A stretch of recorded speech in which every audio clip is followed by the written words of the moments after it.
अस्सलाम वालेकुम दोस्तों, मैं हूं नबील मुनीर और आज से हम आपके लिए आए हैं dot net core ASP dot net core या MVC6 कंप्लीट सीरीज लेक्चर की सीरीज़। इसमें हम आपको बताएंगे कि कैसे प्रोजेक्ट क्रिएट करते हैं, हम कैसे करते हैं। इसमें जितनी भी चीज़ें आती हैं जैसे बूटस्ट्रैप और डिफरेंट चीज़ें जितनी हैं, MVC एमटीटी फ्रेमवर्क और दूसरे वो लेक्चर वाइज हमको आपको सब चीज़ें करवाएंगे। सबसे पहले आज का हमारा प्रोजेक्ट है कि हमने एक प्रोजेक्ट ASP.NET में प्रोजेक्ट कैसे क्रिएट करना है। विजुअल स्टूडियो 2017 आप इंस्टॉल कर लें, नेट पे फ्रीली अवेलेबल है माइक्रोसॉफ्ट की वेबसाइट पे भी।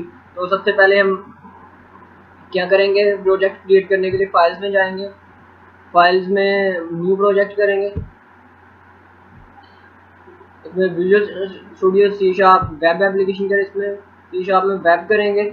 उसमें देखना है कि .NET फ्रेमवर्क 6.4.61 सिलेक्ट हो ऊपर से लास्ट पे, और इधर ASP.NET core web application select हो। इसको प्रोजेक्ट को कोई भी नाम दे सकते हैं हम .NEट कोर लिख लेते हैं, .NEट कोर प्रोजेक्ट इसे नाम दे सकते हैं हम।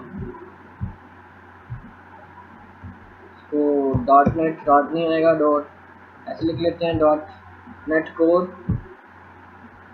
इधर से ASP.NET कोर सेलेक्ट होना चाहिए 1.1 और वेब एप्लीकेशन ऑथेंटिकेशन चेंज कर सकते हैं हम इधर से इंडिविजुअल ऑथेंटिकेशन।